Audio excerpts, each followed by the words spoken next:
Thanks for being here. Come here often? X, are you okay? This is X, and he's a great guy, high IQ.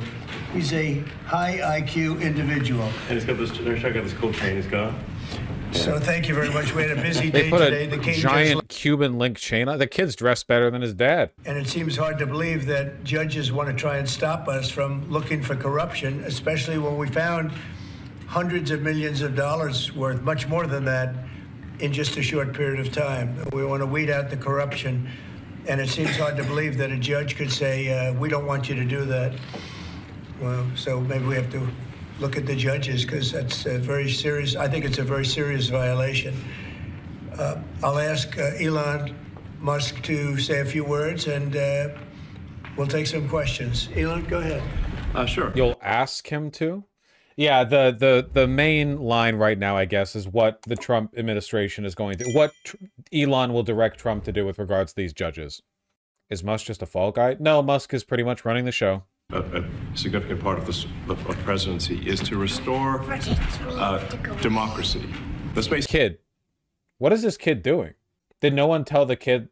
Why? For one, why is the kid here? For two, just okay. If you have rule of the bureaucrat, if the bureaucracy is in charge, and then what meaning does democracy actually have? Sure, yeah, it would be a shame if actually the person calling all the shots was an unelected bureaucrat who nobody voted for and had infinite power with no checks in his behavior. That would be really unfortunate. The public's elected representatives, the president, the House, and the Senate, decide what happens, as opposed to a large unelected bureaucracy.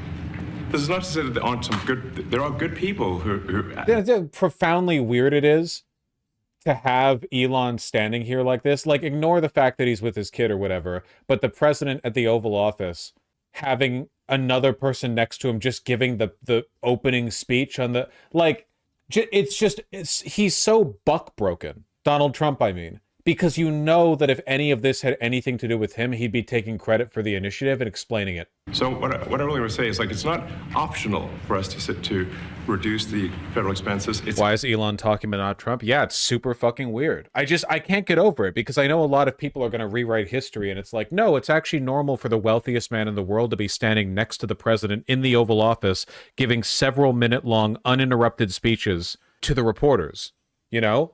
Like, no, this is actually, like, unprecedented. It's really fucking strange. It's essential.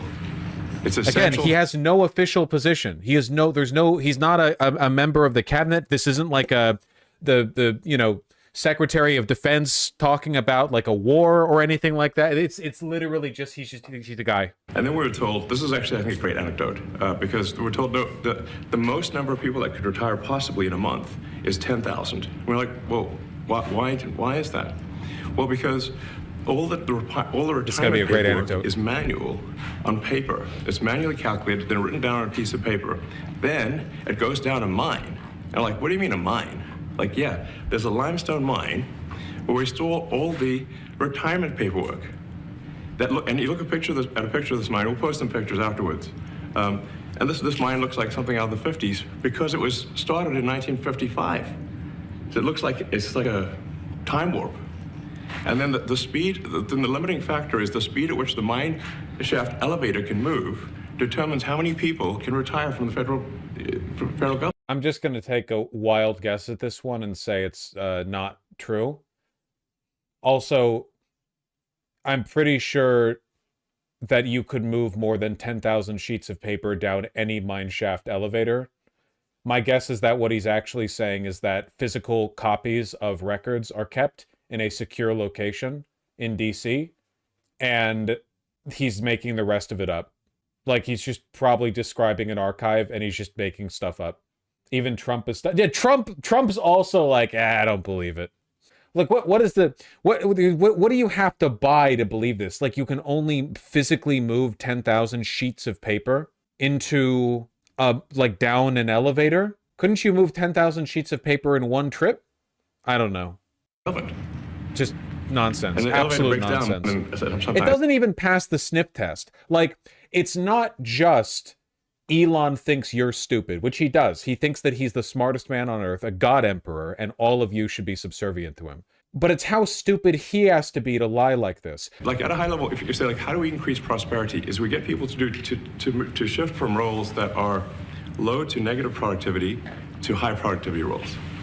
And so you increase the total output of goods and services, which means that there's a higher standard of living available for everyone. Is this actually like the entire interview that's or the entire talk to the Oval Office? Oh my God! I assumed that Elon was just running the lead, and then afterwards, Trump would talk like normal. The whole thing is about Elon. Oh my God! Detractors, Mr. Musk. I have to what? Including a lot of Democrats. I have detractors? You do, sir. I don't believe it. Say that you're orchestrating a hostile takeover of government and doing it in a non-transparent way. What's your response to that criticism? Oh, by the way, you will never see any real critical questions in here. They literally barred AP News for not using Gulf of America. The only questions you're ever going to get are like, hey, give us an opportunity to like respond to the controversy of the Democrats and what they've said. You know, you're not going to see any actual journalism in here.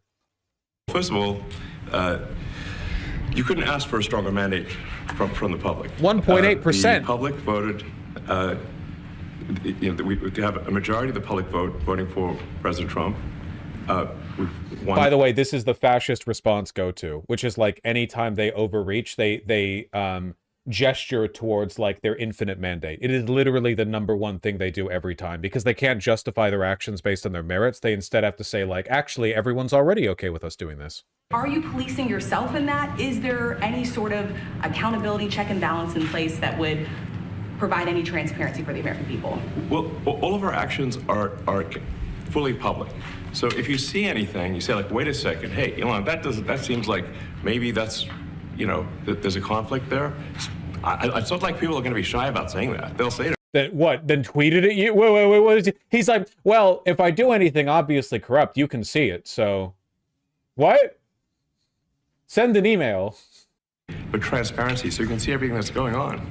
And then you can see, am I doing something that benefits one of my companies or not? It's totally obvious. And if we thought that, we would not let him do that segment or look in that area if we thought there was a lack of transparency or a conflict of interest. And we watched Donald Trump remembering that he's supposed to be the president. So he's like, wait, hold on a second. It actually is kind of odd that a question about oversight is being pitched directly at the unelected bureaucrat next to me rather than at me because I'm the one who won. It's weird that Elon's the one talking about the public mandate. You know, like a little weird. Wait, hold on a second. I'm the president. Whoop. Oh, yeah. Speaking of Doge's transparency, in October, Elon Musk preached the message of government transparency. There should be no need for FOIA requests, Mr. Musk reiterated. All government data should be default public for maximum transparency. But Doge appears to be headed in the opposite direction.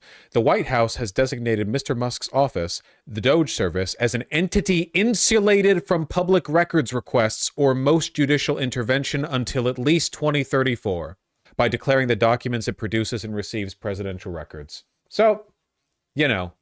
We need to free the builders of America to build.